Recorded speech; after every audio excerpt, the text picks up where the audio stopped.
दोस्तों ये हफ्ता ना काफी ज्यादा इंटरेस्टिंग रहा और इस हफ्ते काफी इंटरेस्टिंग टेक न्यूज यहाँ पर निकल कर आई है। अगर मैं बात करूँ सबसे पहले तो यहाँ पे 2nm चिप्स का फाइनली अनाउंसमेंट हो गया है और देख के ऐसा लगता है कि जो नेक्स्ट जनरेशन के मोबाइल फोन डिवाइसेस होंगे वो काफी ज्यादा एफिशिएंट और फास्ट होने वाले हैं, क्योंकि अभी तक हम 3nm की टेक्नोलॉजी पर थे और 2nm पे जो फर्स्ट चिप जो अनाउंसमेंट हो रहा है वो हो रहा है मीडियाटेक की तरफ से। उनका ये कहना है कि सितंबर के महीने में हम लोग अपनी पहली 2nm चिप को यहाँ पे लेकर आ जाएंगे। हालांकि बात है कि 2nm की चिप का प्रोडक्शन वहां से स्टार्ट होगा, वो अपनी चिप को यहाँ पे शोकेस करेंगे और अब देख के लगता है कि अगर 2nm का प्रोडक्शन अगर सितंबर में शुरू है तो 2026 तक आपको इसके डिवाइसेस मार्केट में देखने को मिलेंगे, जो कि काफी ज्यादा बेहतरीन चीज है। हालांकि देखा जाए तो काफी अच्छी चीज लगती है और देखने वाली बात हो कि इसका जो इंप्रूवमेंट होता है मोबाइल फोन के डिवाइसेस पे क्या पड़ता है।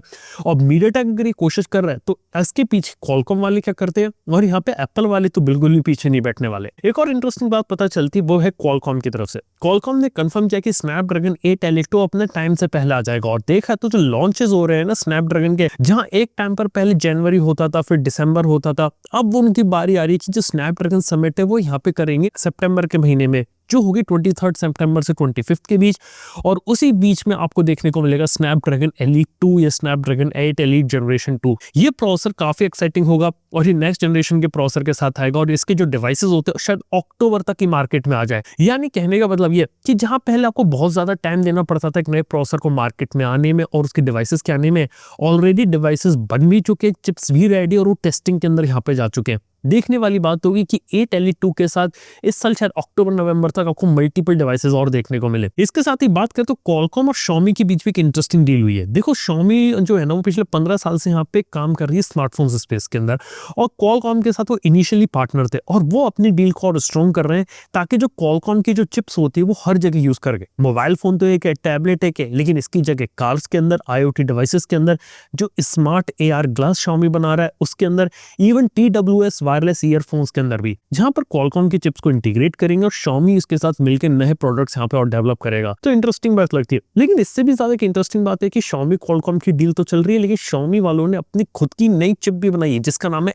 XN01, जिसका कहने का मतलब है कि वो एक इन हाउस चिप है जिसे Xiaomi ने बनाई है। ये सेकंड जनरेशन की 3nm नोड पे बेस्ड है और ये चिप की परफॉर्मेंस लगभग स्नैपड्रैगन 8 Gen 2 के बराबर रखी जा रही है। बताया जा रहा है कि इस चिप के अंदर आपको X925 के प्राइम कोर्स है, उसके बाद A725 के परफॉर्मेंस कोर है और 4 A520 के एफिशिएंसी कोर्स देखने को मिलते हैं। यानी कि एक बैलेंस्ड आउट चिप है और आपका जो अपर मिड रेंज वाला सेगमेंट होता है ना वहां पे काफी अच्छा कर सकती है। लेकिन एक बात है कि अगर Xiaomi वाले अपना खुद का प्रोसेसर बना रहे हैं तो क्वालकॉम के साथ कब तक टिके रहेंगे, ये एक बात है, क्योंकि इवेंचुअली हर एक कंपनी वर्टिकल इंटीग्रेशन में जा रही है और अपने खुद के चिप्स बनाने पे बहुत ज्यादा इन्वेस्ट कर रही है। चाहे Huawei की बात करें, उन्होंने हाई सिलिकॉन प्रोसेसर के साथ ये किया था, Xiaomi भी इसी डायरेक्शन में यहाँ पे मूव कर रहे हैं। देखते हैं आने वाले समय में ये जो चिप इंडस्ट्री रहती है यहाँ पे काफी ज्यादा मजा आ सकता है। इसके साथ ही बात करें तो यहाँ पे गूगल आया हुआ है इस वीक, और इस वीक जो गूगल आया तो उसमें इंटरेस्टिंग अनाउंसमेंट थी। सबसे पहले तो जो Veo 3 जो डेमो दिया ना उन्होंने, जो उनकी AI है जिसके थ्रू ये प्रॉपर वीडियो जनरेट कर सकते हो, काफी अमेजिंग है।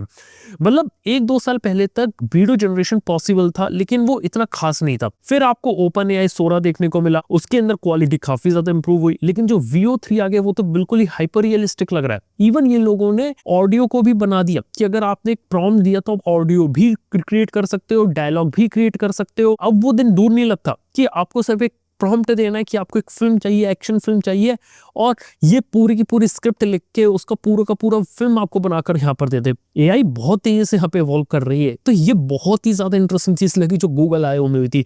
लेकिन इसके साथ जो अगली बड़ी चीज मेरे को लगी ना वो थी यहाँ पर XR की, यानी कि एंड्रॉइड XR को उन्होंने शोकेस कर दिया फाइनली और कह दिया कि प्रोजेक्ट मोहन जो सैमसंग का ये पहला प्रोडक्ट होगा जो सैमसंग, गूगल और क्वालकॉम की कोलैबोरेशन से बनेगा और ये पहला डिवाइस होगा एंड्रॉइड XR के साथ आने वाला। लेकिन इसके साथ ही गूगल मल्टीपल डिवाइसेस पे काम कर रहा है। एक हेडसेट तो हो गया जो आपका एप्पल विजन प्रो के ऊपर जाएगा, लेकिन इसके साथ ही स्मार्ट AI और AR ग्लासेस पर भी काम कर रहा है। यानी कि ये लोग क्या कर रहे हैं कि अलग अलग कंपनीज के साथ पार्टनरशिप कर रहे हैं जिसके अंदर एक प्रीमियम ग्लासेस को फोकस किया गया, जिसके अंदर कैमरा है, माइक्रोफोन है, स्पीकर्स है, और इवन जो लेंस होता है उसके अंदर भी एक माइक्रो OLED डिस्प्ले भी उन्होंने इंटीग्रेट किया है, जिसके अंदर अगर आपने कोई फोटोग्राफ खींची तो वो देखने को मिल जाएगी।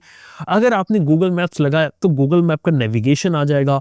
इस डायरेक्शन में भी बढ़ रहा है और देख के ऐसा लग रहा है कि शायद एंड्रॉइड XR एक नेक्स्ट बिग चीज हो सकता है एंड्रॉइड के लिए, क्योंकि वेरिएबल टेक्नोलॉजी डेवलप हो रही है। वो किस फॉर्म फैक्टर में जाएगी इतना पता नहीं है, लेकिन इतना कंफर्म है कि जो बड़ा एप्पल विजन प्रो जैसा जो हेडसेट होता है ना, वहां पे ये लोग ना जाएं, लेकिन ये लोग मूव ऑन करेंगे आपके एंड्रॉइड XR जो ग्लासेस होते हैं। ग्लास ऐसा फॉर्म फैक्टर है जिसको लोग क्रैक कर सकते हैं। ऑलरेडी Ray-Ban का मेटा AI ग्लास आता है जो ऑलरेडी इंडिया में लॉन्च हो चुका है, और ये अगर प्रोडक्ट अगर इंडिया में थोड़ा बहुत बिकता है, इसकी सक्सेस होती है, तो शायद बाकी कंपनीज भी अपने AI वाले जो प्रोडक्ट्स होते हैं और ग्लासेस वाले प्रोडक्ट्स होते हैं ये भी ला सकते हैं। तो जो बड़ी बड़ी कंपनी है, चाहे एप्पल बात करे, गूगल बात करे, सैमसंग बात करे, ये लोग है ना XR जो वेरेबल डिवाइसेस होते हैं इसके ऊपर काफी ज्यादा फोकस कर रहे हैं। देखते हैं आने वाले टाइम में क्या रहता है। लेकिन अगर मैं AI की वर्ल्ड में बात करूं तो ओपन AI के बारे में आपको पता होगा, और आप जॉनी आइव को जानते होंगे जो कि एप्पल के आईफोन के डिजाइनर थे। इन्होंने आईफोन डिजाइन किया, आईपैड, मैकबुक, ये सारे प्रोडक्ट डिजाइन करे। कुछ साल पहले एप्पल से अलग हो गए थे और इन्होंने अपनी खुद की स्टार्टअप कंपनी खोली थी। लेकिन अभी रिसेंटली पता चलता है कि इनकी जो स्टार्टअप कंपनी से ओपन AI ने पूरा एक्वायर कर लिया $6.5 बिलियन में,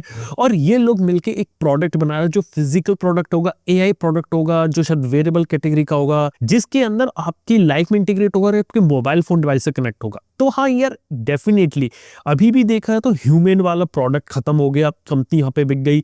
रैबिट R1 सस्टेन अच्छे तरीके से नहीं कर पाया, वो भी फ्लॉप सा हो गया था। लेकिन अभी भी AI वाली कैटेगरी कैसी रहती कि AI के अंदर अभी हार्डवेयर के ऊपर कंपनीज फोकस कर रही है कि एग्जैक्टली में प्रोडक्ट हम लोग बनाए कैसे और किस तरीके से काम करें। अब देखने वाली बात है क्या ये चीज आने वाले फ्यूचर में सक्सेसफुल हो पाती है कि नहीं हो पाती, देखते हैं। और इसी के साथ ही बात करें तो इंडिया के स्मार्टफोन स्पेस में भी एक बात बता सकता हूँ, जिसके अंदर मेड इन इंडिया जो स्मार्टफोन्स होते हैं ना, उनका जो शिपमेंट होता है वो काफी ज्यादा इंक्रीज हुआ। और आज के समय में अगर हम बात करें एक्सपोर्ट की, तो हम इंडिया में जो स्मार्टफोन एक्सपोर्ट कर रहे हैं वो इंडिया का इस समय टॉप एक्सपोर्ट है। इवन ट्रेडिशनल एक्सपोर्ट्स के बारे में बात करें, पेट्रोलियम और डायमंड को, उसको भी इसने पीछे छोड़ दिया, और आज के समय में हम इंडिया में स्मार्टफोन ज्यादा एक्सपोर्ट कर रहे हैं। और हाँ, एक और इंटरेस्टिंग फैक्ट यहाँ पे पता चलता है कि एयरटेल का ग्रोथ यहाँ पे काफी अच्छा है, और एक रिपोर्ट से पता चलता है कि आज के समय में जियो नंबर 1 पे सब्सक्राइबर बेस के मामले में, लेकिन एयरटेल भी ग्रो कर रहा है, और हो सकता है कि आने वाले 5 साल के अंदर एयरटेल जियो को यहाँ पर बीट कर दे। 5 साल काफी ज्यादा टाइम होता है, लेकिन हाँ 5 साल में दुनिया पूरी तरीके से बदल सकती है।